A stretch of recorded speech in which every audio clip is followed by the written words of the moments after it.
Kidderminster Harriers Fans Podcast. Hello there. It's 8 p.m. It's live. We are on YouTube. It's episode 45. The turn of the mid-season review. We're very, very excited about it. We have been for a while now.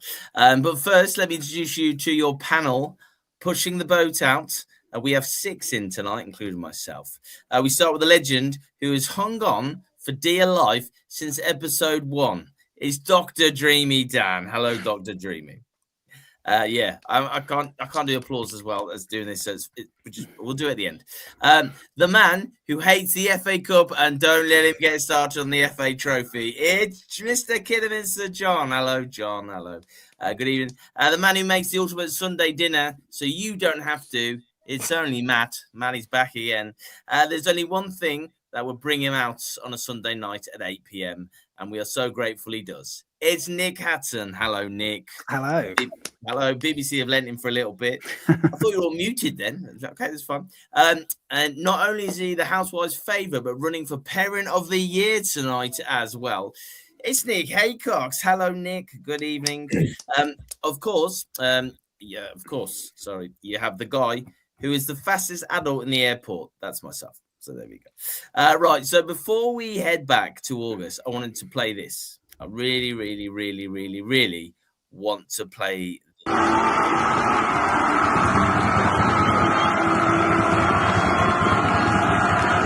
There's this bit.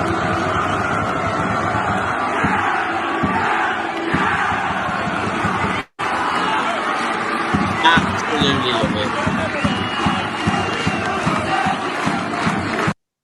It happened in the end. It really did. Okay, now, hopefully everyone's believing something special is going to happen at Agborough soon. We'll cover yesterday's match at the end. To get involved is easy. It's absolutely easy. Hopefully some people are in today, evening all. So if you want to get involved, it's really easy.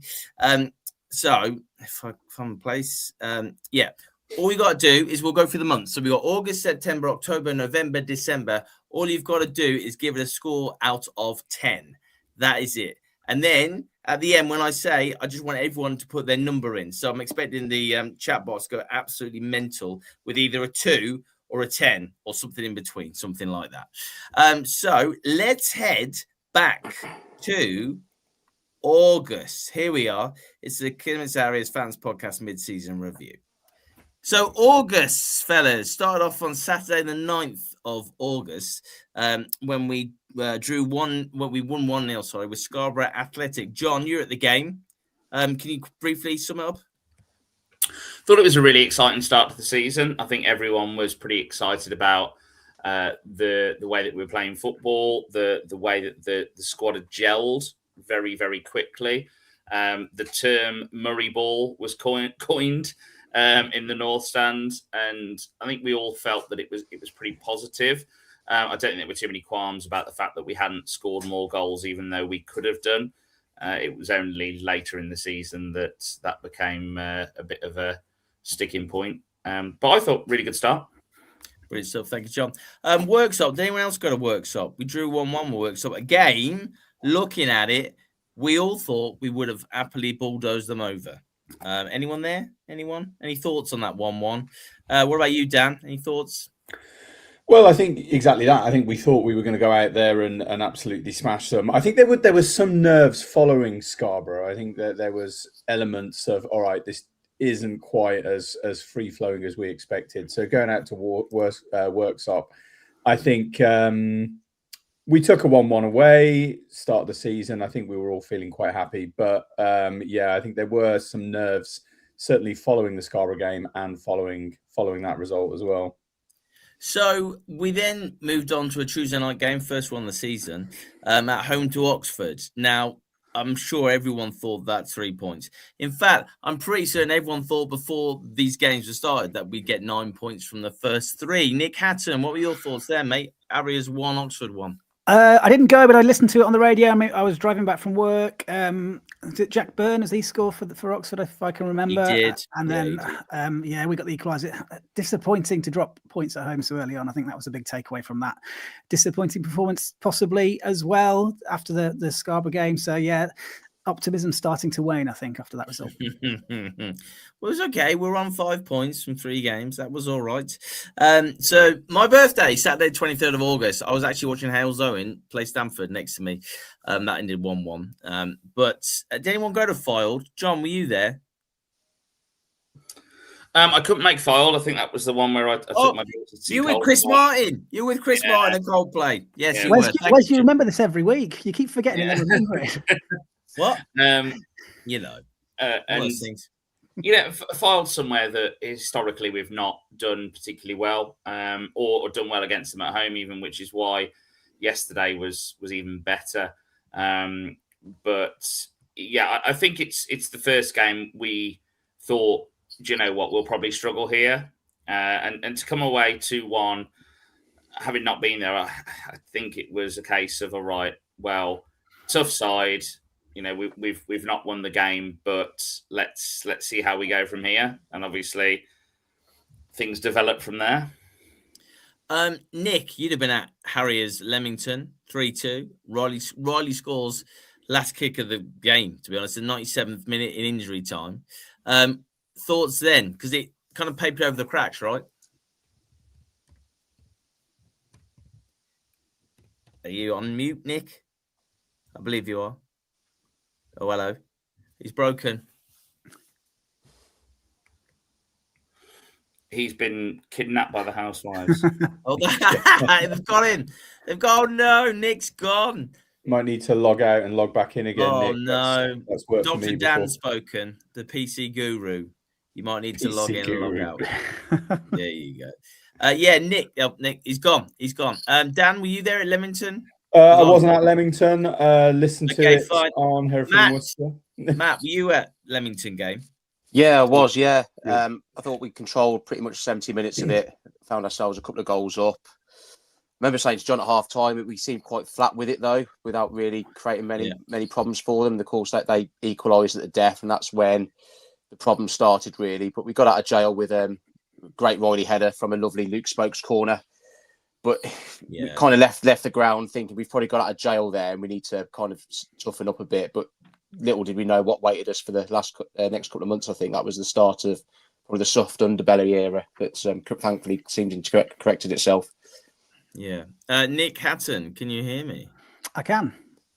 Oh, no, sorry. The other Nick. The other Nick. Can you hear me? Oh, they say you shouldn't work with TV, and in TV you shouldn't work with kids and animals. And StreamYard, it would seem.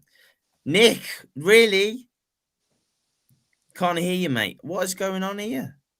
Have I muted you? I don't think so. If I mute you, can I then unmute you? Let's have a look. Unmute, maybe. See if that works or not. Right, I just want to go to the comments. We've had some comments come in. People have given me numbers already. I don't want individual numbers. I want for the month, all right? So everyone just stop giving numbers. Just wait till we get to the end of the month. Then I'll tell you to give us the numbers. We'll go from there, okay? Absolutely.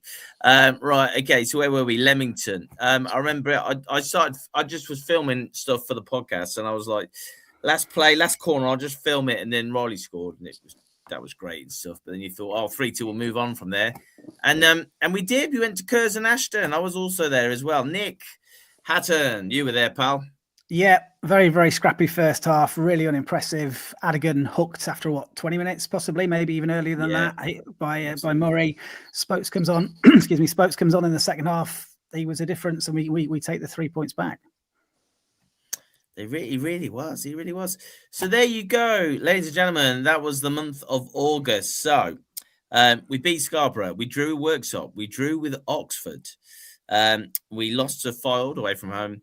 We beat Leamington at home.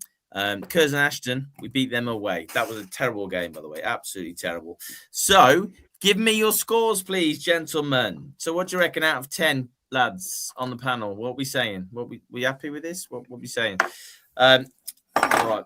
And if you've got a score for the month of August, please put it in the chat box. Funny that no one's doing it now. But there you go. There you go. Do you know what? You don't have to base it just on the points that we got and stuff. Maybe base it on the feel of the team. We're happy with the feel of the team. Were you happy with the way we were going? Was the food any good at Agbra? Whatever you want to vote on, then just vote on it. Richard and Andrew both put 6. So yeah, I've gone with a 6. Okay, very random. Says that Housewives' favourite. Yes, it is. Right. Do you know what? How many points did we get? Do we have 2 wins? We did. We won twice. No, we won 3 times. 3 wins. Yeah, 3 wins. Of course, yeah. We beat Curzon, didn't we? Even though it felt like a loss. Yeah. He did. I gave it 7. That was the thing, though. He did. I saw Nick Allen after, and we were like, "What? What?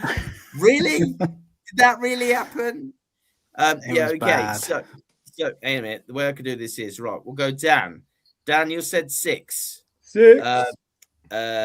Nick Hatton, you're saying. What do you want to say, Nick? And he's frozen. On the points gained rather than performances. I think 1 defeat and then 3 wins. So what did you say? Because you just cut You out got me? right out that beginning. Yeah, Can you hear I couldn't hear what you were 7 saying. purely for points gained during the month. Yeah, what did you give it? What was the Can you score? hear me now? Hello. Yeah, we hear you now. 7. 7. Thank you. John Smith, beautiful John. I'm going to go 6. I think it 6 was for John. fair to middling with a 7. little bit of promise. 7. 7. Yeah, 7. John 6. Matt. I'll What go do with you a 6 as well. I was going to put 6 down for you anyway, Matt, so that's fine. Cheers, Has mate. Nick Thank you. decided that he can't make tonight's game? Yeah, I think Nick's having technical problems, so he's stepped back. Okay, there you go. Right, okay. Put me down. Do you know what? I'm going to go 7 as well. 3 wins, brand new team. See, this is bringing the excuses back now, but 3 wins, only 1 loss, 2 draws. Was it only 1 loss? Yeah, and 2 draws. That's playoff perform. That is playoff points there, isn't it? Really, I would have thought. Right, okay. So what's everyone else got? Let's have a look in the comments. So here we go. Richard giving it a 6. Andrew giving it a 6. Gary Martin 4.5. Gary, why did you give it 4.5, mate? Dr. Stephen, yes sir, gives it a 5. At 34.56, 6 for that. Good, not brilliant, says Andrew. Gareth Doyle 7. I thought I said Rusty Lee, but it doesn't. It says Citrus Lee. Never mind. She's not in tonight. 6. No more, no less. Thank you. Phil Banner, we've not even started, mate. Stop talking about September. Thank you very much. So that's the way that's gone. So what is that? It's probably about 6.5, I think. For August, I wonder what Adam Murray would have given it, to be fair. Should have got his thoughts, really. Right. Okay. So hang on. Where's September? Oh, September is here. Not as many games in September. Not as many games in September at all. So I can't see who we played on the 2nd. Who is that? Kings Lynn away. John, talk to me about Kings Lynn away, mate. Go on. By the way, if you got a yogurt and you fancy eating it, you just eat it. Yogurt gate. You carry on. John, I absolutely loved Kings Lynn away. I thought that it was so encouraging after a mixed August. I thought we played at the time probably the toughest team in the league, and we pressed them so well. Similarly to we've done the last couple of games, just pressed them incredibly well. Utilized the long ball exceptionally, and just really took every single opportunity to create a chance that we had. I thought that it was great football, not entertaining football, but we went there to go up, do a job on them, and snatch it 1-0, and that's exactly what we did. And I think that was one of my favourite games of the season. I know it was pardon my French, shithouse 1-0, but at that point I just thought, do you know what, we've got a team here who can do what they need to do to win football games.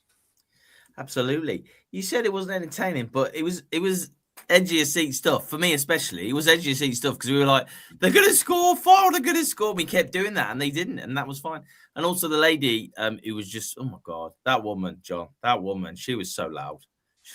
Yeah, the one Kings Lynn fan who who apparently, talking to Adam Murray, was throwing things at him after the game and screaming at him and Dibble. I've never heard a fan so loud in all my life. And after a good experience with the Kings Lynn fans during the playoff game, I thought they were just a really horrible bunch, really disappointing.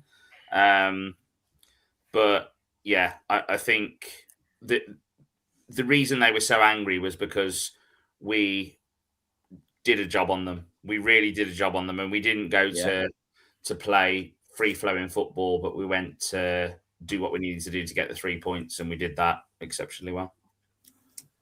Amazing. Somewhat thanks for that, mate. We seem to have lost both Nicks now. We had 2 Nicks before, now we've got no Nicks. Who nicked our Nicks? I don't even know. But we'll carry on. So, a game I wasn't at, and I believe, was this the start of the extra time equalisers or winners? Yeah, I think Macclesfield. So, yeah. Matt, you're at Macclesfield, I'm guessing. Talk to me. Probably never been as infuriated at seeing us concede a goal like that. The referee added on, I think it was 4 minutes of extra time in injury time, which was kind of part of the problem. But the way we conceded that goal was just weak. We didn't win a second ball in the middle. Elliott completely bullied Innocent, and it trickled in. The game itself was quite bland. We didn't really create much. It was a bit of a fluke goal by Spokes where he volleyed the ball into the ground. It bounced over the keeper and in. Looked like we were going to, I suppose, not in John's phrase, shithouse another 1-0 win against a half-decent side with a lot of momentum behind them. But it was that weak underbelly and, a bit vitriol at the ref, and also didn't help that you had all the Macclesfield players celebrating down in front of the North Stand either. Dan, were you there for that one? Yeah, I was there at Macclesfield. That was tough to take. It was a difficult one. I think this was kind of, you look back at the Leamington game and then this one on top, and you can sort of see the kind of the demons starting to get into everybody's heads, not just the players, but the fans as well. But that one particularly hurt because, in essence, I think, they added 9 minutes, and they added another 4 on after. Yeah, something like that, yeah. And the thing was, we held up for the 9 minutes, and then I don't know whether it was a case of, everyone was looking at the clock above the stand, but we just switched off and conceded a really soft goal at the end. It was so disappointing. That was a tough one to take, that game. What was tougher was what was to come, wasn't it? When Telford, FA Cup, Adam really loved an FA run. He really did. Didn't he, John? But on that day. No, he didn't. I don't think he was interested in an FA Cup run at all. I think that he didn't put that much importance on it. That's not a criticism because I didn't either. I think I'd love to see us have some strong FA Cup runs in the future like we have in the past. They've been some of my favourite days at the club. But right now, the focus all has to be on the league. I don't think he particularly had too much emphasis on that game. I don't think the players did. It was...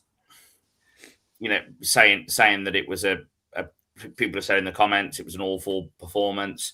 I kind of take things out of the cups. I said yesterday, for me, that's 3 on the bounce, not 4 necessarily, because I'm just so focused on the league. I think it was a by the by, Telford. Absolutely. Another one was that, another injury time capitulation. Is that fair assessment? Matt, you were there, I would have thought. Harriers Buxton. I wasn't. I was in Cardiff, my mate's 40th. So was it good? Did you win? I last stayed from 4 p.m. to 9 p.m. and I had to go back to the hotel because I was just done. He's gone. That's had enough. He's had enough. Embarrassingly, yeah. Yeah, I love that. It's great. Who was that? Harriers Buxton. Yeah, I was at the game, and it was again very similar to the Macclesfield game. Just we and I think that makes the injury time problems seem a bit more than they are. And I'm glad that there was so much injury time yesterday in a way, because I think as soon as 9 minutes went up, the whole. I know we spoke about this after, didn't we, Dan? The whole ground just seemed to have a big intake of breath, like, oh, it's happening again. And that was, another one of those games where we conceded very, very late doors. But we should have put that game to bed well before then. We should have scored 4-5 goals. It shouldn't have been a case of us just scoring 2. There's been a lot of games this season we've not taken our chances, but that more than any, I think, was up there. Any more thoughts on September, lads? You talk about anything like football related? Not really. I think it's probably the start of the downward spiral, I suppose. It really was. Okay, so let's get some scores on the doors then. Matt, do you want to go first? What's your score, please? Everyone, scores in the chat box, please. I'll probably give it a 4, to be honest. Might sound a bit critical, but 1 win. That's fine. A good win, but I thought the rest of it was poor. Yeah, okay. John Smith. Unbeaten in the league. So for that reason, I give it a 5. I think that there's the disappointments we're not playing till the final whistle, and I think we've tackled those. But at the time, it was a hell of a tough one to take. It was also dreadful. Dan. Yeah, same reason as John. When you look at the results, it's not as terrible as it felt. Certainly, the Macclesfield game felt like points dropped. The Buxton game felt like points dropped. But when you step away and look at it objectively, we've still got 5 points out of September. So I'm giving it a 5 as well. Do you know what? 5 for Dan. Nick. Nick BBC is just restarting his laptop because that always helps. Do you know what? I'm going to give September a 6. And the reason I give it 6, I'll explain, is a lot to do with the Kings Lynn game. Because I went there the year before and then we lost 4-0 and I lost it completely with the players and the team. I screamed at them and then people were screaming at me and it just all went mad. So to go there and win was amazing. We didn't lose in the league either. So what was that? 5 points, a possible 8. I know there were cracks and stuff, but for just looking at the point system, I'm giving it a 6 for that. So let's have a look, see what we got here. So Andrew Hunt 4, sorry. 34.56 is a 5. Richard Bradley 4. Oh, Peter Nolan 3. Gary Martin 3. And Gareth Doyle 5, purely for the Kings Lynn results and undefeated in the league. I just said that, Gareth, and I gave him a 6. So there you go. You can't win them every time, can you? We'll just crack on. Nick Hatton might turn up at some point. That'd be good. Right, so straight on to October. Let me have a big screen. Big. Okay, so, oh my God. October, honestly, Peterborough Sports 2, Kidderminster Harriers 1. Now, this was the game where I was sat right next to Adam Murray and the stuff hit the fan. And then that's where it all ended badly for me and those lot. And then, it was just terrible. Everything he didn't want to happen happened in that game. That's all I can say. John, were you there? No, I didn't go to that one, unfortunately. I've heard a lot about it from you and Vince Francois as well. Shout out to Vince. I know he watches every Sunday. I did have a brief chat to Adam Murray about it as well. And I know you guys kind of fell out then, didn't you? But it's worth saying you've made it up now, haven't you, Wes? And oh, yes, mate. You're mates again. Yeah, we are friends. And he has taken our advice on board, so that's all good as well. Peterborough Sports 2-1. It was just, you just kind of felt, hang on a second. Just let him back in. Here he is. Where is he? He's just here. Nice of you to join us, Mr. Bond. Oh, hello. Can you hear me okay? Yeah, we can hear you fine. Nick, right, we're just going to head back to September. There's your results, mate. Can you give us a score out of 10 for that, please? I think I gave it a 5 because that's when the added time misery started to kick in, didn't it? And it was just, it was inflicted terrible amounts of pain on me, I seem to remember. There you go. Absolutely it did. Nick, we had any games in October, mate? What we got? Spennymoor, no. Merthyr, no. I was away at Chester in September, October. We got October on the screen. Yeah, no, this is October now. Yeah, Chester. You're at Chester. Yeah. Anyway, we'll go on to that in a second. Radcliffe, when we lost 5-1 to Radcliffe, I think that was, apart from the Marine game, probably the lowest point, I think, of the season. What would you reckon? Anyone disagree with that one? Yeah, it was all looked to be going tits up, didn't it? Absolutely. Like he was a goner. Absolutely. Dan, we lost 5-1. I went, mate. I went.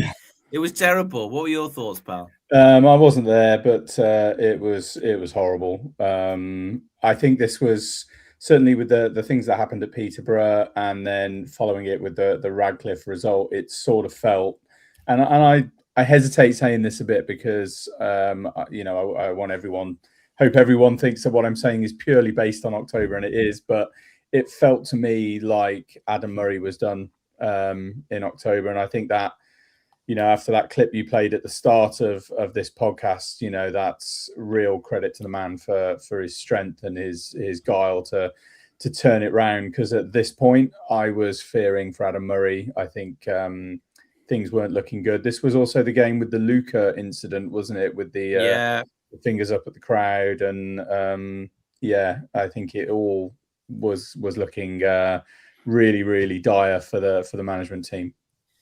Absolutely gone. Let's move on to Chester then. Nick, you're only Nick here, mate, so you're known as Nick. Okay, so Nick, Chester away. Tell me about that, please. Well, it all started with the kickoff into touch, which caught my eye straight away. And then Riley Reynolds started, which is what people have been calling out for. And we saw the introduction of Callum Bay, didn't we? Who looked initially like he couldn't trap a bag of cement or head a ball. And then he's turned into the player that he has done. So, so we got the Reynolds with a header, wasn't it, in the first half? And then they equalised with a sort of a header in the second as well. But yeah, the introduction of Callum Bay and Riley Reynolds back in the starting lineup. So I think it was kind of seen as the start of the resurgence. There's been a couple of blips obviously since then, but I think people kind of saw that potentially performance-wise anyway as a lot better than what we'd seen before. I'm glad you said that, Nick, about Callum Bailly, because I turned to my mate who I went with, and I was really worried in the first 15, 20 minutes. I was like, oh my God, what the hell have we got here? He's miskicked it 3 times in the space of 10 minutes. And then his second half performance was superb, and it went from worrying to being really excited about him. Also, the big thing for me that game, I thought it was a much better performance. But also I thought it was Show Silver's best performance in an Harriers shirt. I thought that he did the AMS role arguably better than AMS had done it. And I think we were all excited to see him go from strength to strength. Sadly, that didn't happen.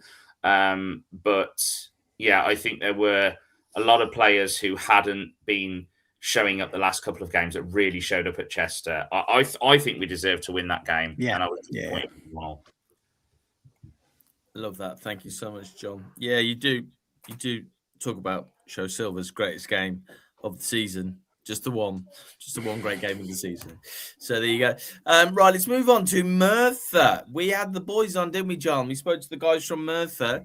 And that was really, really, really, really insightful. John, what were they called again? Do you remember? I think the best name for a podcast of all time, Dial M for Merthyr. I really, really enjoyed the chat with them, and really enjoyed meeting a lot of fans at the ground. I think there's a few. We're lucky in this league, I think, to have a few really friendly sets of fans, and Merthyr at the top of the list for me. I thought they were really great guys. And I won't comment too much on the game because I feel like I'm monopolising it a little bit. But what I will say is it's been borne out that they're the kind of teams that we like to play against. And I really enjoyed the way that we played against them. It's a shame that other Nick isn't here because he goes on about Ricardo Reis every week, doesn't he? Since June. Jeez Louise. Oh, man. I was going to make... How many goals he got now this season? Oh, it's absurd. 24 goals in 22 games. It's just mad. It's just mad. But it's okay. We've got Hemo. I was going to make a point for Nick regarding this game, Ricardo Reis, that actually we kept him very, very quiet as opposed to the rest of the team. So this was actually, when you look at the away performances, I think one of the better away performances for us. And it was a bit of a, kind of, what do we call it, a grab at the end. But yeah, I took my hat off to that. It was great to see the defence working cohesively again. And I think this is where we are starting to see the spine of the team kind of come out of itself now. Smash and grab, Dan, I think you. That's it. Yeah, I couldn't think of the term. It's okay. Ryan Mali Malpaz sent me a picture and he said, Wes, did you know that out of the top 8 scorers, only one has scored against Kidderminster Harriers, and we've played them all? He said only one of the top scorers has managed to score against us. So that means we're doing something correct, doesn't it? Harriers spending more Saturday. Spending more never excite anyone. Why is that? Please, who was there? Tell me. I was there, yeah. It was not the best game to watch. It was kind of, I suppose, for the football purists, anti-football, but we saw just a reorganised team with a bit of backbone, a bit of guile, and we managed to get the job done. That they've obviously got a decent centre forward. I can't remember his name now. It's escaped my mind, but they've got a guy who probably knows where the back of the net is, and again kept him quiet, and we turned out a decent 1-0 win. So I got in the car after the game, driving home back to Worcester, and I thought, yeah, we're starting to turn a little bit here, which is good. I had a bit of hope after leaving that game. Wasn't the best, but I'll take 1-0 win, boring 1-0 win over losing 3-2, playing some lovely football, because it's results that matter at the end of the day, isn't it? Particularly this league. Absolutely. Particularly anything. The sooner the England manager figures that out, we might have a chance. Right, okay. So, October, in the chat box, please, the chat box, give us a score out of 10. I will go to Nick Hatton first, October.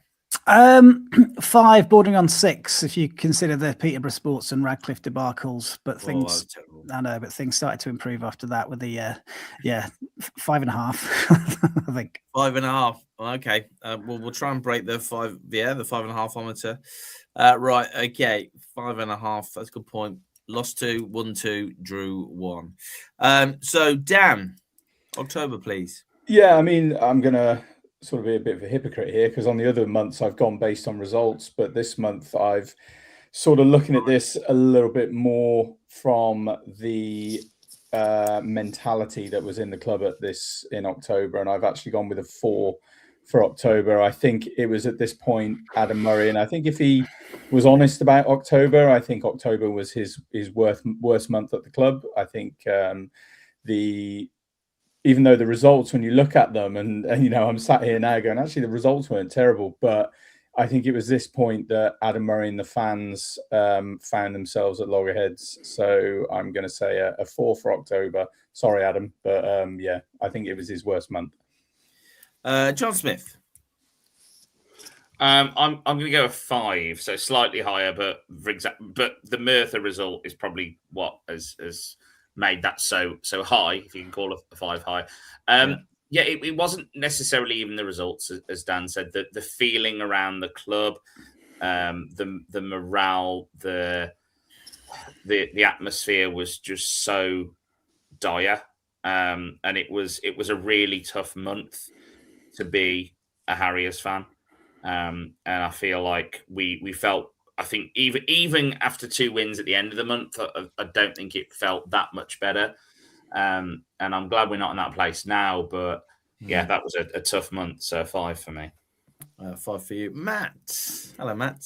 Hello. Number, please. Hello, I'll give it a 4 again, because the first 2 results and performances and everything that went on is just completely poor, unacceptable. But decent draw at Chester. I know that they're not the team of last season, but it's still a good point. We should have won, and we got 2 decent wins on the back of that as well. So, like everyone said, difficult month. Probably the lowest time we've had probably since COVID. I haven't felt that since the previous regime, I think. But like Dan said earlier, we saw that clip of him with the North Stand at the end. To go from that Ratcliffe game to that in the space of 2 months. Fair play to the bloke. It's Barmy Army, that absolute Barmy Army. So my score for October is a 3. I can't give any either than 3. That's probably one of my worst months supporting Harriers, to be fair. If I give it a 2, I would, but I'm not going to. So a 3 for that one. Right, okay. So everyone knows about it anyway, so I'll bother about that. November. We're back. Busy month. You up? Busy month. Well, not really. It's only. Oh, yeah, no, sorry. It really was. There's 2 pages to this. I completely forgot. Right, it is a busy month. So the first bits, Alfreton away, 1-1. Conceded yet another late goal. I was there. I had the whole disabled section to myself, like normal. And it was just dreadful. It was dire. It was just no. It was no. It was literally, we just didn't have a clue what we were doing, especially in the last minutes of the game, where you just think, can someone just kick it out really far? And Walker was just there on the bench, just waiting to come on, and he could have done that. It'd been fine. But he didn't. So Alfreton 1-1. Anyone else there? Or was it just me? It looks like it was only you by that attendance as well. Yeah. It definitely was. Move on to Tuesday night. Bedford Town came to town and lost 2-1. Beat them 2-1. Thoughts on that one? If anyone was there, John, I'm guessing you were there. Yeah, it was one of the most forgettable games, I think, to my mind. I think we didn't look great. They didn't look great, but we did what we needed to do, and that's not been the case some games this season. So, yeah, I think it's probably one of those games that we'll look back at end of the season, especially if we finish where we expect to in the playoffs, and go, that was probably a handy 3 points, but probably the most forgettable game, I think. That was the game with the Murray out chance, wasn't it? When we conceded. That's right. That was also the game. It went from we want Murray out to Adam Murray's Red and White Army in the space of 5 minutes, because was it we scored, then no, they scored. Equalised. Oh, they scored, then we equalised. Yeah. Then the chance changed tack. Didn't Jack Clark score that game? It was that header, wasn't it? It was the header who scored that game. Yeah, I'm sure he scored there. Then he played really well, I think. Remember, because that was the first time I did watch with Wes, which went really well. Yeah, it was me and you, Wes, wasn't it? We had good fun doing that. Yeah, but you say we had good fun, Dan. You didn't come on. You were just too busy with your fan club. I was on Watch with Wes. Oh, babes, calm down. Oh God. Saturday, the 8th of November. Lost 2-1 at Darlington. Conceding another late one, I believe. Is that correct? Who was there? Yeah, I was at that one. Yeah, that was a difficult one. I think it was 2 late goals, wasn't it? We were 1-1 until about the 83rd minute, if I remember, and then they got the last minute winner, which I think. I mean, we sat back, and I think this is one of the points where I think Adam Murray himself had a really good look at the way the team was playing, because it was very long ball in that game. It was, sort of bypass the midfield, aiming for the big man at the front. And by the end of the game, we just had nothing at all. So Nick, again, other Nick, not Nick Hatton, but other Nick, he made the point, I think, with this game that we looked like the away team as opposed to playing like the home team. There was so much of the ball was played in our half, and I think he was right with that. And I think the result, albeit painful, probably was the right one. We just allowed them to come to us at the end of the game, and I think this was the point where Adam Murray sort of looked at what the team was doing and decided enough was enough. And I think things did start to change after this one. They did, didn't they? And the purse strings came open again, and some people were booed out the club and see you later and that kind of thing. I remember his I remember the interview, and he said some people are going to leave. They're going to leave. No one left, but they did eventually. So that was good. So that was the first bit of November. Let's go to the second bit. All right, so we beat Corby in the FA Trophy. John hates that. John, don't throw things at the screen, mate. It's fine. Nick Hatton, what's your thoughts on the FA Trophy, mate? Come on. I'll quite happily see us go well in it, but I saw last week's episode when people were asking. I don't know who was asking this question, whether you take the trophy over promotion. I mean, how mad are you to even consider that? That's ridiculous. But I'll quite happily welcome a trophy run as long as it doesn't detract from what we do in the league. It's always a nice day out if we get there. But I'm just all for winning games, whatever competition it is. I love that. So you weren't there then? Is that what you're saying, Nick? No. Yeah, that's fine. Was anyone there? Yeah, me and John were there, weren't we? Were you there as well, Dan? Yeah, I didn't go to that one, no. We were there. Despite my saying we should focus on the league, I did go to that trophy game. Of course. And I think it was an opportunity that we took well to try and play some more attacking football and try and get a bit of confidence. In my mind, I still think we should have won it by more and probably put our foot on the gas even more than we did. But yeah, it was nice to see us score some goals after what we've been through earlier in the month. Corby are going for the right mire now. They're literally, finances are just dreadful. Mm-hmm. They're getting rid of players. It's all gone. They lost 7-0, I think, at the weekend. Yeah, it's about bad way. So who did I see at Southport end of last season? Who got PTSD with me at Southport at the end of last season? We were all there, weren't we? Yeah, we were all there. Dan, were you there? I was in Marrakesh. Oh yeah, of course. That's not even a fan, guys. I'm sorry, he's not even a fan. Who were they playing? Yeah, exactly. Who were they playing? I was sat there by the pool in my Harrier shirt listening to the game, and there was a lad there who was a Villa fan, and he kept coming over going, how they doing, mate? And in the end I was like, yeah, we've blown it. And I was gutted. This guy was nearly in tears. I saw him at the bar later that night drowning his sorrows after it. So we all felt it out there, we all felt it. He didn't give a shit, mate, to be fair. So. He did. But he's a holiday friend. He didn't care about you, Dan. He's not bothered about you at all. Oh, and it just, So, Southport 2, Harriers 2. I just couldn't go. I mean, I could have gone. I physically could have gone. But up here, it was the worst football day of my life. I just didn't want to go. So I didn't think they'd miss me. And it was 2-2. Did anyone go to that? No, I listened to it on the radio home. Sounded like we had game in 2 halves, wasn't it? Yeah, it really was. We were amazing first half, but then we lost the second. So, that's not going to work out well, is it? Marine, I know someone who was there because he went on the Beatles extravaganza. John Smith, Marine, tell me, please, tell me. I was at the Radcliffe game, and then I was at the Marine game. And for me, Marine was the worst performance. I know it wasn't a 5-1 loss; it was a 2-0 loss, but I've never seen players come off a football pitch with their heads down as much as we did after Marine. It was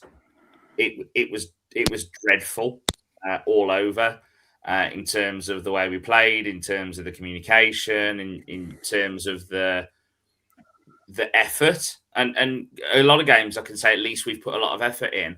The effort just wasn't there at Marine, and it was a real shame that is a bit of a black mark on our season. I think that we've gone and played a game that we just have not put anything into, and it was, just the less said about it, the better. Really, it was a depressing drive home.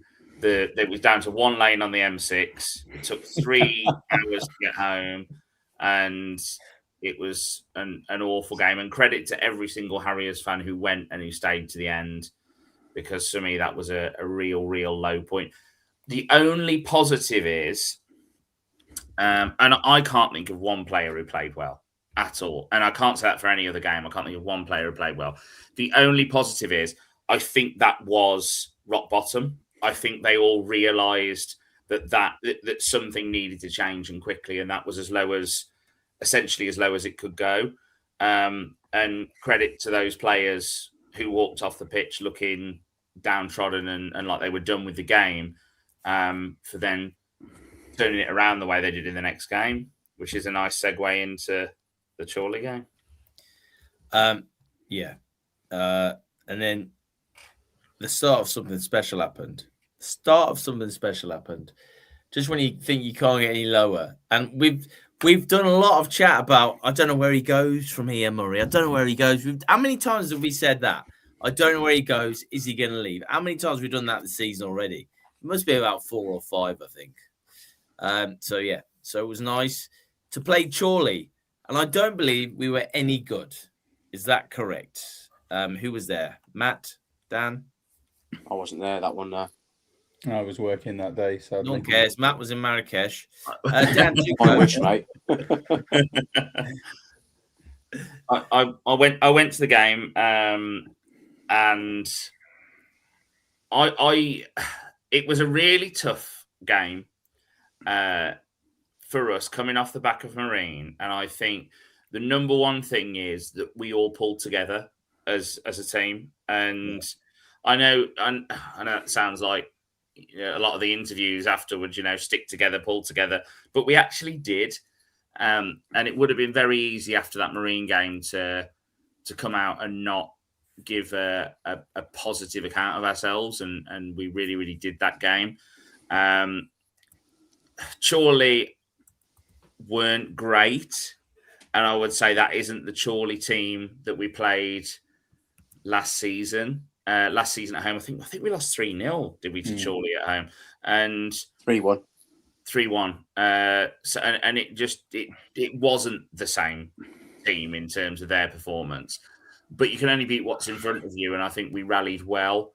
That was the game of all the Murray chants, 45, 50 minutes of anti-Murray chants. And that was, again, could have been a real negative turning point, but we obviously built from there.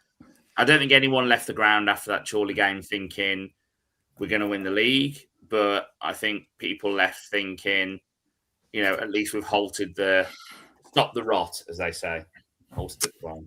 Well, didn't Murray say, or he has said recently that second half was kind of the turning point in terms of how we played after that? He said he could have taken the pressure off by going long, and then that second half was one where we played how he wanted us to play. And look at the goals that we scored there. Balls in out wide, balls on the deck, and decent well worked team goals. And that, I think, is probably certainly the second half is the catalyst for what we've seen over the last few weeks, I think. Yeah, totally agree with that. I think that was the first game that we really saw Murray imposing himself on the game. I'll say this. I think he was shocked by what he got when he came to Kidderminster. I think, he's played here for a bit, etc. But I think we were talking in the pub afterwards about this, and Kidderminster's a passionate place, and people wear their hearts on their sleeves. And I think, I'm going to get in trouble with the Eastbourne contingent for saying this, but Eastbourne's a nice place, and people are generally very old and quite friendly. And I think coming to Kidderminster, where people are very, very passionate, I think was a bit of a shock for Murray. And I think I do wonder if there was a little bit of, I'm trying to adapt this team to get the fans on my side, as opposed to just being the manager. And I do feel like at the end of this, that certainly that last 10 minutes at Chorley was when he just thought, F it, let me be me. And I think that's what we saw, and he made all the right calls at the end of that game. So it wasn't inspiring, but the last 10 minutes, I think, as Nick said, was the point where Adam Murray was like, you know what, I'm just going to do this my way. And it's worked out. Yeah, it was his subs, wasn't it? All three subs made the difference. Yeah, that's right. Came on, did what they wanted to do. Okay, guys. So what I'm going to say is, can I have your scores on the doors, please? Let's start with Matt. I'll go with the 4 because the results and performances, aside from Chorley, were poor. Yeah. So it's just a 4 for now for me again. Yeah, thanks. John.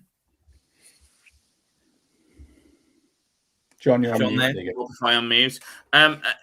I know I keep saying it and I keep sitting on the fence every time, but again, I think it's a 5 for me. I think that performances were on the whole pretty dire. I do think, as you said, Nick, that second half of the Chorley game probably saved November. And yeah, I think we struggled for a lot of that month as players on the pitch, but also as fans. So getting through that was felt like we deserved a reward in itself. I love that trip to Wembley. So Dan, what about you, sir? I've gone 5 as well, and I think the reason I've not dropped it down to a 4 was purely because of what we came out of from the Chorley game. I think that was the big positive, was that turning point, and I think that's what's put us on the front foot going into December. Yeah, I haven't really thought much. How many wins did we get in November? 2, I think. 3 with the cup, wasn't there? 2 league. How many 2 losses? 2 losses and a draw. I can just 2 draws. Sorry, 2 losses, 2 draws. And 2 wins or 3 wins? Yeah, 2 wins. That's, we look when you at look that at it like that, it's not that bad. We dropped 10 points that month. We dropped. Oh, yeah, now 2 last-minute goals. Again. Who invited him? Who invited that guy? Sorry to be hurting with facts there. Yeah, that's lovely. Lovely facts. Love them. Right. Okay, so I'll keep it low then if that's the case, if that's what you put me down to. Right, I'll give it 5 as well. Everyone else is saying 5. Nick Hatton, sorry, what did you say? No, mine was going to be a 5 as well. Mine was going to be a 5. Oh, okay, cool. There we go. We all agree, apart from Matt, who is playing what's his name from Strictly right now. What do you mean 10? 9. Yeah, okay, fine. So let's go to the comments and see what everyone's saying. That's Radcliffe. Let's go down. November. Phil Banner saying November until Chorley was extremely disappointing. Unfortunately, another 3 out of 10 for Phil. 4 out of 10 for Willem. Great to have you with us, Willem, mate. Great to see you. Gareth Doyle, November 4, only because of the Chorley result, as it looked like Murray had got the message. And 34, 56, 67, 67, whatever that means. I don't know. But he's given it a 3. So we head into the last month. Okay, heading to the last month. By the way, Andy, thank you so much for your spreadsheet you just sent me. Perfect, it works. Thank you. Right, okay, so December. This was the month this guy didn't miss a game. Come on. Which made me very happy. South Shields. I was there with my big buddy John and Adam. James Matthews was there and Francois was there. And before the match, we had a good chat with Murray actually for half an hour. And I said to him, so is Emo playing? And his answer was, yeah, why not? And I said, so what are we going to do? He's like, well, we're the best pressing team in the league and they're the best in the league. So we're just going to press them and win. I was like, okay, cool. And we did exactly that. And is it Candola or Candola? Does anyone know? You, Nick, you must know. I say Candola, but that's not on any guidance. That's just how I say it. So Cam Candler, so he scored an absolute worldie, didn't he? Absolute worldie against South Shields. And my God, John, wasn't it great to see just a plan being executed once more? First time since pretty September. Superb. And it was mentioned at the top of the show about how of the 8 top scorers, only 1 has scored against us. And we really enjoy playing against teams who are open and play a high backline, and also enjoy playing football, because teams that go long, teams that are just physical, we struggle to win the ball back. And what Adam Murray said was, they're the best possession team in the league, and we're the best pressing team in the league, and that was borne out by the way that we played, and was borne out yesterday again. And it's exciting to see us play good football against teams who play good football.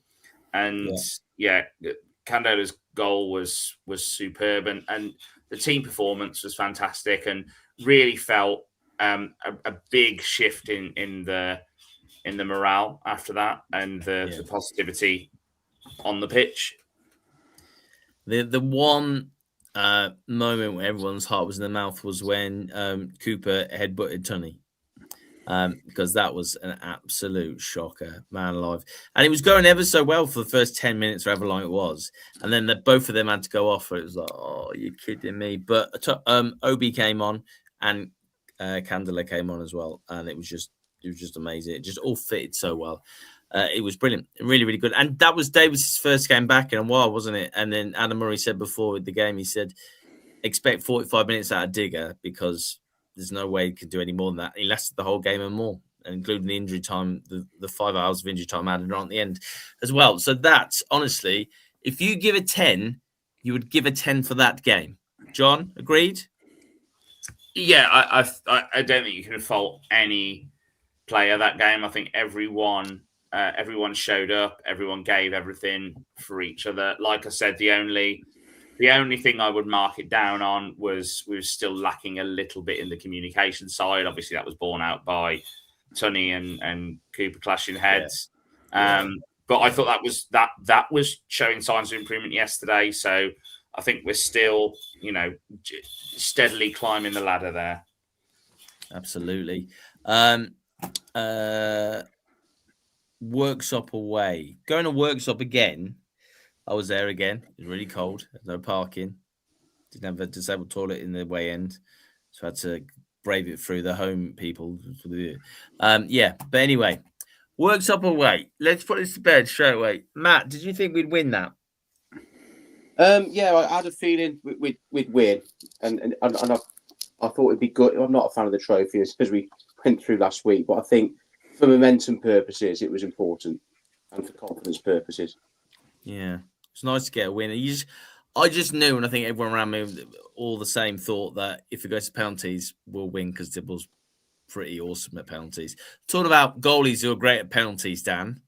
Do you know any more? Or I was a very good penalty shot stopper. Oh, yeah. Nick Hatton, is that correct? I remember pinging a few past him, but that's all. He was there. Yeah. Well. I was good when it mattered. Let's put it that way.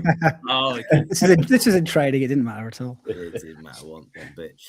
So we all kind of thought we'd beat Workshop, and that was fun. It was FA trophy and whatever. And then yesterday, oh my god, yesterday, to a man, they were all 10 out of 10. They were all 10 out of 10 yesterday. Even Murray on the bench, Dan Ludlow on the bench, Nico up in the stand at the top. They're all 10 out of 10. Even the lady who comes on, the physio, she was 10 out of 10. She dealt with Reece Devine, who seems to have. Is there any news on Reece Devine? Was he actually in? He came off, didn't he, in the end? Not been anything said, I don't think yet.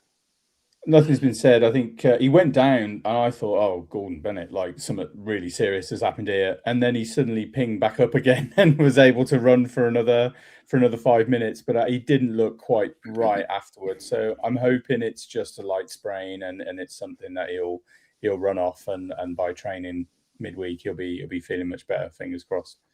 Well, we'll have a look at. We'll talk about Fylde, and we'll see the goals in a minute. But so. This is kind of unfair a little bit because there's 2 more games left in the month of December. Is it 2? It's 2, isn't it? It is 2. Yeah. So Hereford away on Boxing Day. Hereford are in dire straits financially, and the club is being just running to the ground. So do we see anything other than a win there? Do you know, like, my only concern with Hereford is when you look at the Fylde and the South Shields results and the way we played, we were playing against teams that were free flowing and trying to play that type of football. It's going to be a very different game against Hereford. On top of that, Hereford are just desperate for something. They want something to take away from this season, and maybe the only thing they take away is 3 points from Kidderminster on Boxing Day. On paper, I think it's a win, but I don't think we can expect it to be as easy as it potentially seems. Well, it's a derby, isn't it? It's a derby. Yeah, Matt, exactly. You've been to Edgar Street a few times, I would have thought. Yeah, it's a rough old play. Well, it ain't terrible. The away end's not very nice. But on the whole, could be worse. Could be bloody Southport again. Matt, what's your thoughts, bud? Similar to Dan, it's going to be a different type of football. The pitch will be heavy because they've had a lot of rain down there. We look after some sites over at Hereford, so I know the areas and what they've had weather-wise quite well. Like I said, they need points just as much as we do. I know they're in a bit of a dire straits at the moment. They're going to get a 4,000 crowd there with us pretty much selling out away allocation, so that their players will be up for it. There's a couple of ex-players that they've got a point to prove as well. Yeah. All I can say is, we've beaten two of the best sides in the league so far, but let's cast our minds back to New Year's Day last year against a certain Rushall Olympic where we absolutely, so got to be on our toes. It's going to be a different game of football, but Murray's got a team now that's adapting. We can go long if we have to. We can play football. We have to. We can scrap if we want to. So, looking forward to it. Don't normally look forward to games like that really, but I am looking forward to it on Boxing Day, and hopefully get the 3 points and come back home nice and happy. Yeah, with no injuries. It'd be amazing. John, what's going on you? Are you going? I'll be there. Yeah, I'll be there with some turkey sandwiches. Not prawn sandwiches after yesterday, John. Yes, lad. I have one game in the hospitality. Unbelievable. Mate, you can't have cheese and biscuits at a football match and get away with it. As Lee said in the comments, Hereford are set to lose 6 or 7 players this week, and they're in real dire straits. I think that I can't see anything but a win there. I really can't. I think obviously last year was great. This year, I think we just need to go and play exactly the football that we played yesterday, perhaps with even more composure, and take our time on the ball, which they will give us. Yeah. There's something... Nick, you've covered a lot of football games, mate. Do you notice there's something when it's a derby? Do you notice there's a different feeling to the ground, to the fans? Well, everyone's just super pumped, aren't they, and super hyped right from the start, aren't they? It's very different to to sort of a run of the mill league game because the atmosphere is building from a couple of hours before kickoff, and even on the way to the ground, isn't it? So. I kind of half see Boxing Day as a bit of a banana skin, but I think given the last 2 league results, I'm slightly cautious about complacency, but I think given the problems that Hereford are going through at the moment, I don't know whether it's been confirmed yet or not about Sterling James. It looks like he's on his way as well from Hereford as well, which is good off for to us. Hensford, isn't he, Nick? I don't know where. Paul Caddis said it's a part-time team, isn't it? Because he was asked if it's a full-time seat. It's a part-time with can offer him basically more money. So I don't know. Hensford I haven't seen mentioned, but it could well be. But yeah, I think we'll win it, but I don't think it will be a similar result to last season. Oh, I think it will. I think it could be 3 or 4. But I'm not going to be there. So I've done 3 in a row. We won 3 in a row. I've proved my point. I'm not going to be there. Don't hate me if it didn't go as well as we thought it might do. So, right, guys, I have got a snazzy spreadsheet. And I want your scores on the doors. Actually, no, we've got one more game. Telford at home. Got to win that, surely. Anyone? Well, they're having a good season so far since they've come up, haven't they? They've got a good striker in Stenson, which hopefully, like the rest of them, we can keep quiet. Yeah, it's not a given. They've had some good results. They've obviously put one on us in the FA Cup. But yeah, it all depends. There's a lot of games. We put a lot of energy into yesterday. Boxing Day is only less than a week away, and Telford not long after. So there's a lot of games in between that. Hopefully, like you say, hopefully you don't get any more injuries, even just some knocks and bumps that will affect players' performances. It's a long old slog this Christmas period, and like a lot of people say, it can make and break your season. I don't think it'll be as straightforward as we liked, but fingers crossed. Maybe it will. Maybe it will. Fingers crossed, man. Yeah, maybe. Anyone else thoughts on Telford? Agreeing with what Willem said, actually, they're on a good run. It's going to be a tricky one. I think it's easy, isn't it, to get into that mindset that we've won essentially 4 on the bounce, including the FA Trophy, and is this the beginning of the Russ Penn type run to the end of the season. We are gonna lose games between now and the end of the season. Just one of those things, isn't it? And I think if you look at December, you'd have said Fylde and South Shields were the games that you lose, and obviously we've come away with 3 points. But Telford's going to be a tricky one, and you never know. I'd love to see us get 4 points through December, but we'll see. Right. Okay. So, everyone happy to? Should we vote on December with the games that have been played? It just makes more sense. Okay? Yeah, can do. Yeah. So everyone just put 10 down. I don't see how that can't be a 10. I put 9. I put 9 as well. What? Yeah. There was one thing about winning every week, isn't it? Yeah, there's one thing about December that I think drags it from a 10, and that is conceding in injury time at South Shields. It was another one that, you know, we should have been a 2-0, and then we lost our heads a bit during the injury time. But that is a minor blip in what was otherwise an absolutely fantastic run to date.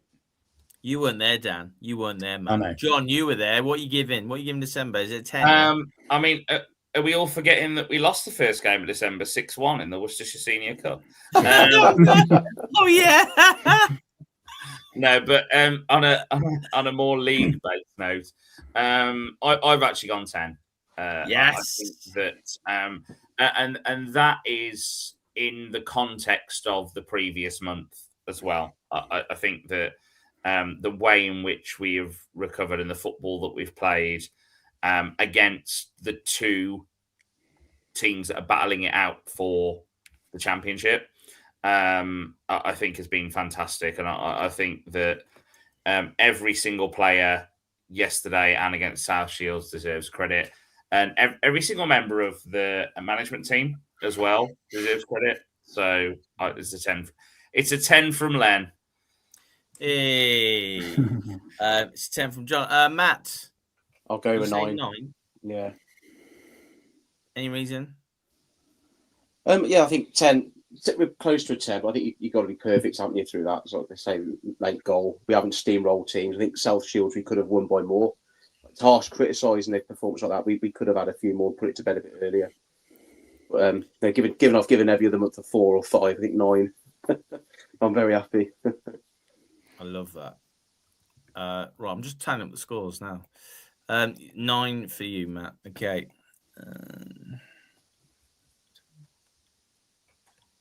Oh man. Oh dear.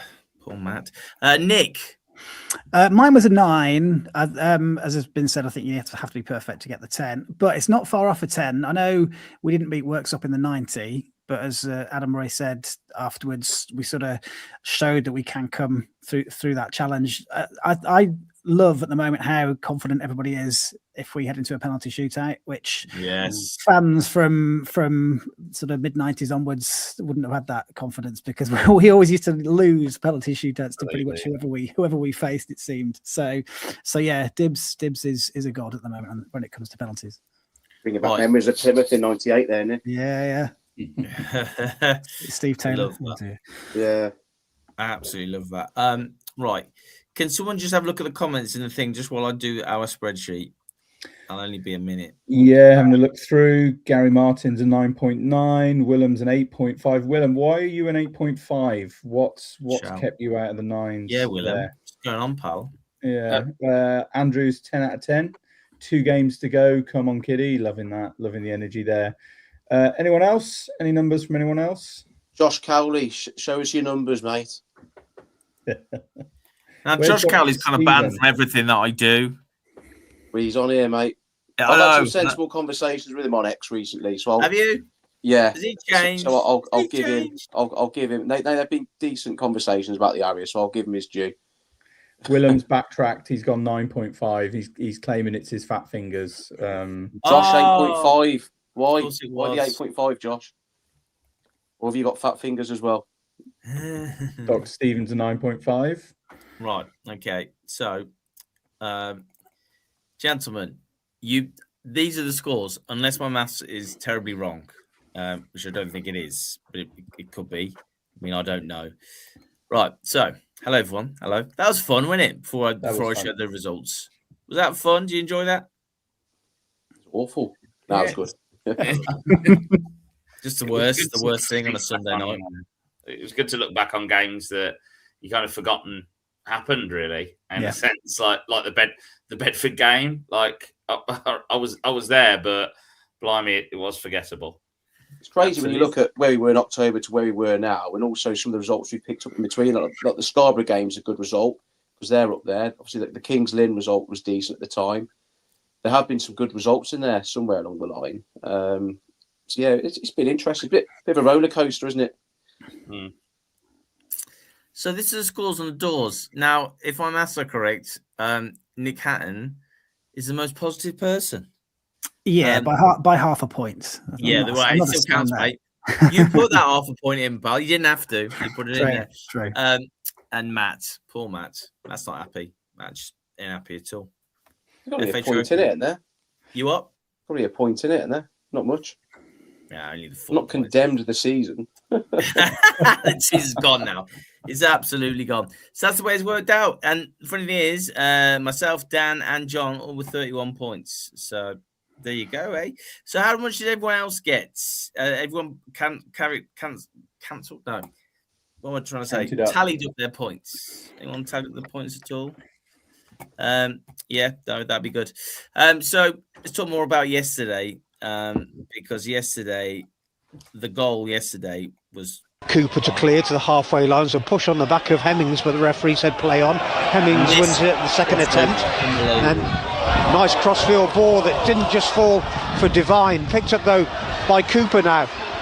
Reynolds inside the box and is shot by Devine, and he's put it past the goalkeeper. Good move started by Hemmings, who found Riley. Reynolds in terms he found Devine, and he buried it for his second goal of the season, and Harriers get just the start they were looking for. They take the lead. It's Harriers. Yeah, it is Harriers 1, Foyle 0. If you notice, when Reece got the ball back, he literally had like a millisecond before the goal was going to take him out there. Could have been a penalty anyway there. So as far as that goal went in, we had loads of shots, didn't we? Hemo should have scored a couple, I think, John. Yeah, I'm not going to be too critical of that. No. I think he's probably getting used to playing in this league again. He's only had a couple of games back, and very, very different to the South, as we've covered lots of time, lot less time on the ball. So he's probably getting used to that. But my God, how much better do we look with him back in the side?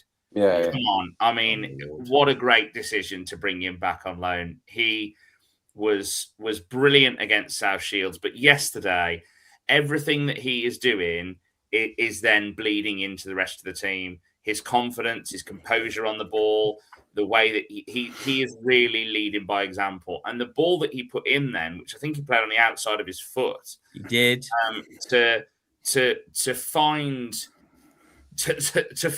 the player that he found. Who was it who played it off to Devine?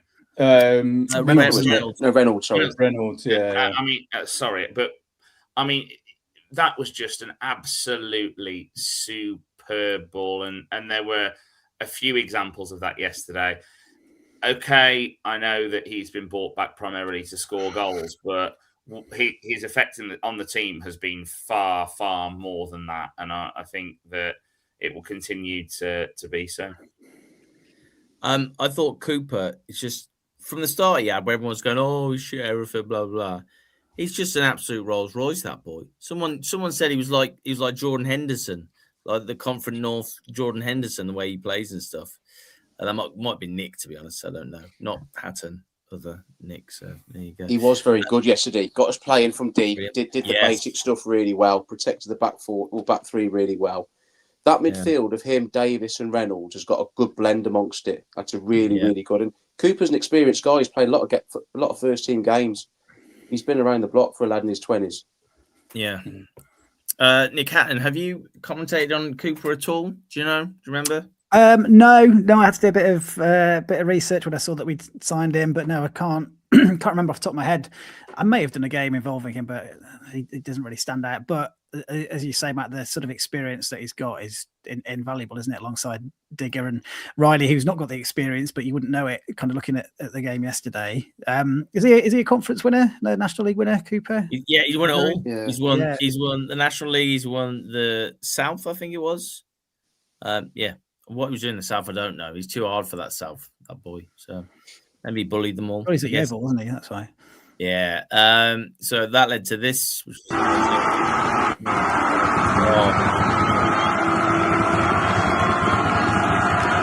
Look, just wait, turn around.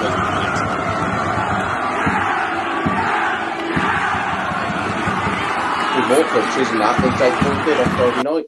I was about to say, Matt, he looked very much like Joshua taking apart that dickhead from America. Absolutely, he was. So that just brought a tear to my eye, because I was watching it and Amari did it first, and then I think, well, maybe Amari did it after, but I heard this noise going, yeah. I was like, who is that? It's gonna be Amari, and I saw it was Murray, and I was like, man, that's amazing. That's absolutely amazing. And I don't. I know everyone said we can beat teams that are equal to us or better than us. We can beat teams like that. I get it, because of the way we play and we press and stuff. But I also think we can beat any team on a given day. Now, I really do. I think they've got the momentum, and I think it's there. And I don't want this journey to end, man. So yeah. So that's really, really cool. Beat Filed. Also funny about Filed. Nick, you love this. Filed came out 5 minutes early before the referee, before anyone else. They came out 5 minutes early. They put some cones down in front of us and started playing passy balls.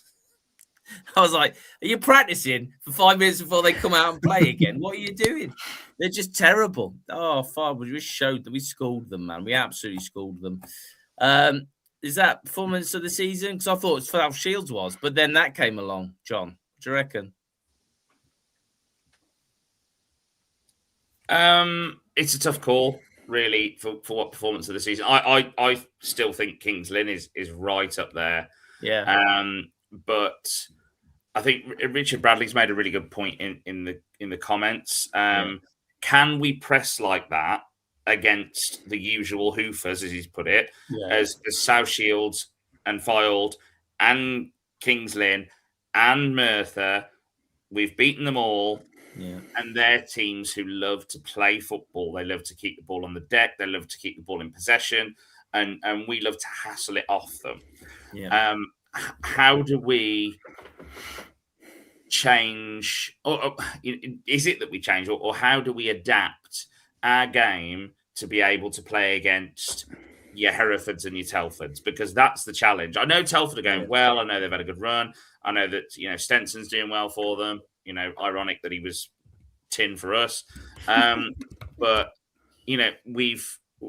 we've got a real opportunity, I think, in the next two games. It's a challenge, but it's also an opportunity to show that we can adapt the way that we play to be able to face that other side of the coin, that other challenge that we're going to face. But yeah, I'd say overall yesterday, probably the best performance of the season, and the best reaction from the fans, the team, and everybody. It was lovely to see. Right. Okay. So, Nick Hann's got to go because he's a very busy man. Can I just very quickly say just about the psychological element about the whole? We've finally beaten Filed at home, which we haven't done before, have we? Which the psychological element more from the fans' perspective, obviously from the players' point of view, the previous results don't matter so much. But I think from the fans' point of view, that has given everybody a massive boost, and as you say, that kind of unity that's now forming that Adam Murray's. Those fans they're on the turn, aren't they now? He's winning a lot of fans over now, which I think the two combined could be and hopefully will be really big for the rest of the season going forward. Nick, before you go, so I'm going to put a question to everyone, and it's a question you might know well. So my question to you guys, we'll start off with Nick, is this: what does being on Kidderminster Harriers Fans Podcast mean to you? Nick Hatton. There's no right answers here, by the way. being on it, well, because I'm one of those people who's randomly on it, but also watches every week, which is so I kind of get the best of both worlds, really. I love it. I think we've got really informed contributors who go to the game, but it's balanced opinions. There's no extreme reactions to the highs or the lows. It's informed opinion. It's a valuable Sunday evening listen and watch. That's what I'll say, Wes. Thank you so much, Nick. What about you, Matt? Any thoughts on that? Well, I enjoy talking about stuff I love, and apart from the one for the kids and family, Kidderminster Harriers is up there. So it's just nice to come on and listen to different views as well, because there are different views with yourselves, Nick, John, Dan. You've all got good balanced views. You come across very well in how you speak. So obviously I've watched from afar since the summer, and it's always been a really good listen, despite whatever the topics you're talking about. And to be able to come on again and just speak about something I enjoy going to and enjoy sharing moments with, it's just a pleasure, really. And hopefully everyone enjoys it. Dan, what about you, mate? I think for me, without trying to be too gushy, I think it's made me feel closer to the club I've loved since I was a kid. I feel, when we go to games now, I feel a different attachment to the club than I did before. And I think also I feel, for want of a better way of saying it, more of a fan, and I feel more part of the fans. And it's great when I go there and people come up to us, and there's always love the podcast, and that's great. But then we stand and chat, and we chat about Harriers. And living out here in Oxford, where no one is interested, even this house, I'm the only one interested in Harriers. So it's great to be able to voice my opinions and listen to the opinions of some really great people. So Wes, to you, mate, thanks for this. It's a great thing that I'm a part of. It's all right, mate. I'm just a good podcast scout, and I kept you on since the first one. John, what about you, my friend? What about you? Why do you like being on Kidderminster Harriers Fans Podcast? Mainly because it stops you nagging me every week. Yes. No, much like Matt, I love talking about the Harriers, and as I've said to you guys before, sometimes I forget that people watch, and sometimes that's why I go off on a tangent. Is I just love talking about the Harriers. But the main thing that I love is it's created more conversation between fans. Yes. Not just with us, but fans with each other. More talking about all aspects of the Harriers, and I really, really love that. I love that people are engaging even more with what they love. I love Kidderminster Harriers. I love Kidderminster, and it's great to be able to just chat about that, the good, the bad, and the ugly every week, and obviously catch up with you guys. Can I just echo Dan's point as well about being far away? So I'm up in Leeds, so I kind of rarely get to home games. So it is a valuable part of my weekend, definitely, whether I watch it live or I kind of, when I'm driving at stupid o'clock in the morning, I can listen to it on the way to work. So it is brilliant. So, but I'm going to have to go. So Merry Christmas, one and all. And 3 points in Boxing Day. With this spoonful of yogurt, I wish you farewell. Merry Christmas, pal. Merry Christmas. Goodbye. All the best, Nick. God bless you. See you, mate. So I just wanted to say, what does being on Kidderminster Harriers Fans Podcast mean to me? What started as a conversation with Andy from Up the Iron podcast when I had COVID. I sat in my bed doing a podcast with him about it was Harriers against Scunthorpe on that Tuesday night. You may remember it well. Matt scored that goal. Did he mean it? Was it a cross? Whatever it went in anyway, it was fine. But that made me think maybe we could do something here. We nearly didn't make the second episode, but we did, and because of your support and because of your support and your views, I can tell you that since May the 17th, we currently have, not including tonight's views, but we are at 124,568 views, which is pretty incredible. So I want to thank everyone who's ever voted. Yeah, let's get the applause thing out. The applause and everything. That is incredible. So obviously I'm going to set myself a new target. So end of the season, I want at least 250,000 views. That'd be nice. And if we've got to make 500 subscribers. Maybe 500,000 subscribers, that'd be lovely. But 500 subscribers would be lovely as well. So there you go. Thank you so much. For everyone who's enjoyed this, who's watched this, and who's obviously talked as well in the chat room. And my God, this jumper is so warm. Matt, you made the right choice just wearing your shirt, mate. I'm sweltering here, pal. Gary Martin, look at that. The podcast is part of the fabric of life. Is that a Brent quote, would you say? Is that a Brent quote and I don't know? Or I've not heard that one. John? It's not a Brent quote, no. But could it be, though? Could be Desiree. Really don't make my will go around. There you go, guys. Listen, that was the mid-season review. Well done, Nick Hatton giving us 31.5. Myself, John, Dan 31, and Matt's like 11 or something. So it won't be that much. Thank you very much, guys. Listen, someone was saying to me, "Are you gonna do it on the 28th?" And I was like, "Yeah, of course we are." But then I thought, hang on a minute, wouldn't we do it on the 27th because that's after Boxing Day? But then I'm sure everyone's busy. Should we just Boxing Day, then Saturday, then we'll do it on the Sunday like normal? Yeah, does that make more sense? The Sunday is better for me, definitely. Matt, John. I'm around if you ever need us, mate. Just give us a shout, and if I'm around, I'll be there. Okay, we'll definitely do that. We'll put it in. Hang on a minute. Hang on. Because he was on the first ever one. Dan's pulling rank now. Go on, Dan. What is it you want to talk about? So, what's his testimonial? Yeah, something like that. Yeah. So a couple of weeks back, I think this is quite important, so I wanted to raise it today. A couple of weeks back, we had a conversation about defibrillators at the club, and I got in touch with the guys over at Harriers to sort of ask whether there were defibrillators, where they're located. There are 3 in the ground. One of them is in the medical room, like deep into the bowels of Agbra. The second one is in the club tunnel, and the third one is actually next to the food stand, next to the north stand.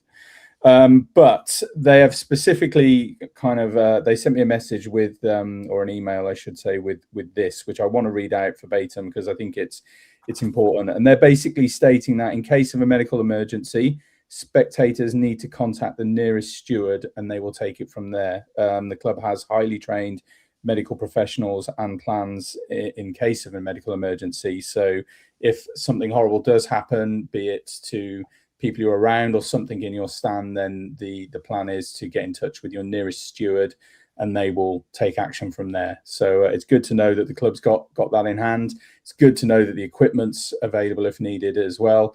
And God forbid anything like that does happen, at least we know we're in safe hands. So thanks to everybody at the club who got back to me on that, and happy to deliver that message. Merry Christmas. Yeah. Thanks, Dan. Indeed. Merry Christmas to everyone. I do feel like I've just brought the tone right down. I'm sorry. I'm happy. It's important. It's important. It is. It is. Yeah. There's as you said, Matt, there's a lot of opinions on here, but that's facts. So it's true, it is. And on that note, I'm going to bed. Thank you so much. Thank you so much. Thanks everyone for watching. Keep going. Honestly, I see great things happening this season. I really, really do. Thank you so much.